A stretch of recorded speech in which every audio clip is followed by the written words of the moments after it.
What's up, everybody? It's Bro, and I just wanted to come out today and talk about something that I've been wanting to talk to you guys about for a long time. And this is my first YouTube video, but I think it's the right time for me to get on YouTube and start making videos because some of these subjects I'm passionate about. And so let's get into it. So this video is entitled, "Why Should Rich People Pay Less Taxes?" And the reason why I bring that up is because when we look at the United States, right, and that's the country where I'm at, um, there's over 500,000 businesses that are started every single month, right? That's according to Yahoo statistics. So if there's over 500,000 businesses that are started every single month, right, and 80% of businesses fail within the first 5 years, there's a lot of businesses being started, right? So when we do the math, there's a lot of people that are really trying to start businesses all the time. Every month, 500,000 businesses getting started. It's not a small number, right? So then the question becomes, why are people trying to start businesses? And the answer kind of lies in the tax code. So when you look at the tax code in the United States, the IRS tax code, there are so many tax deductions that are listed in favor of business owners. And you might ask yourself, why are business owners given so many tax write-offs? You probably heard the term tax write-off. And the reason is because, think about it. If you decided to make good choices in life, right? You didn't get yourself in bad credit. You got yourself into to be fiscally responsible. And you got yourself to the point where you were able to start a business. You make the decision like, I'm gonna start a business. I'm gonna be a producer in the economy, right? In my local economy. And you take on the risk of starting a business, and you take on the risk of it failing, like 80% of them do. And you go ahead and you start to scale, and you learn from your mistakes, and you start to scale, and you start hiring people, which also carries more risk, right? When you take on all that risk and you start becoming a producer in your economy, what's the problem with that, right? And you got to ask yourself, why is the IRS really giving people tax write-offs for starting businesses? Well, follow the money. If a business owner starts a business and they employ 50 people, right? That's 50 W-2s. That's 50 employees. That's 50 income taxes that are going straight to the government.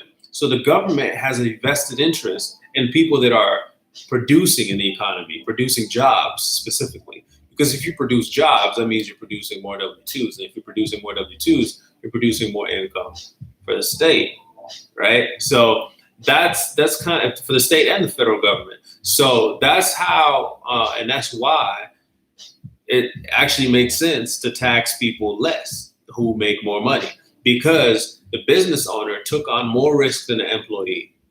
The employee just had to apply to different jobs, a host of different jobs, and get an opportunity to work in one of them. That if they get fired, there's no loss there.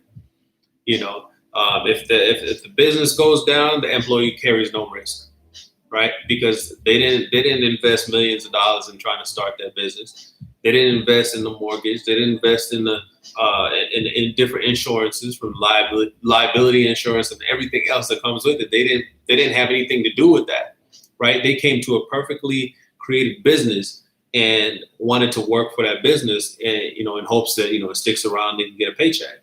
So I think we need to stop looking at business owners in such a negative light, because at the end of the day, they're producing jobs for people, and that's why the IRS gives business owners so many different tax write-offs, from gas write-offs to office expenses to business trips to meals. Like, there's all kinds of tax deductions that you qualify for as a business owner.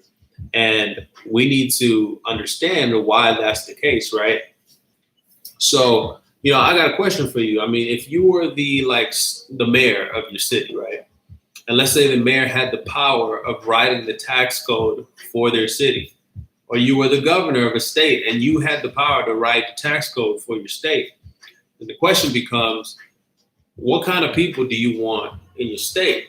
What kind of tax code would you write, right? And I get it. Not everybody's going to be a super producer in the economy. That's just not going to happen.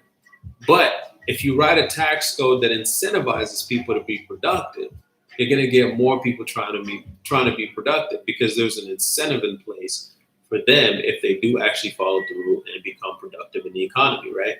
So, what would you rather have? Would you rather have a progressively higher tax on people who make more money? And let's think that through. If you start a business and it becomes successful, what happens? You make more money, right? If you make more money, right, you're going to try to make more money. You're going to hire more people, create more product, or offer better services, and make more money in the process, right? So what if the government is coming to you and tells you, hey, you're making a lot of money, we need to tax you more. Your percentage is going to go up. So that's my question to you. Which one would you rather have? Would you rather have a progressively higher tax, the more money that you make, or would you rather have the opposite, a progressively lower tax for people who make more money, or the reverse, saying a progressively higher tax on people who make less money, right? And so that's my question to you guys. It's something I want to put out there. So there's some brainstorming going on. We need to have more conversations about this. A lot of people are talking about the progressive tax, but we need to look at what that does to the business owner. The business owners of this country are the backbone of this country. The entrepreneurs in this country are the backbone, because they're the ones that produce in the economy. They're the ones that take on the massive risks, whether it's in real estate or whether it's, the restaurants that you go to or the gyms that you go to, whatever the case might be. They're the ones that take on the risks to make sure that you have the products and services that you need to go about your day. So what does it really say when we punish these people, the more productive they become? That's my question to you guys. So I hope you guys will leave a comment down below. I will respond to your comments, and I look forward to seeing what you guys have to say. And I'll catch you guys on the next video. Thanks.